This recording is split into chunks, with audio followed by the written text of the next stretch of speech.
नमस्कार ताकर एते सब भल पाइबा देखि मते बहुत भल लागला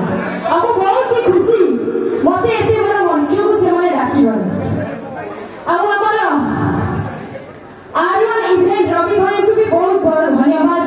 मते से एठी भी डाकिबारु बहुत बहुत अशेष अशेष धन्यवाद thank you so much next time आसीबी ना आसीबी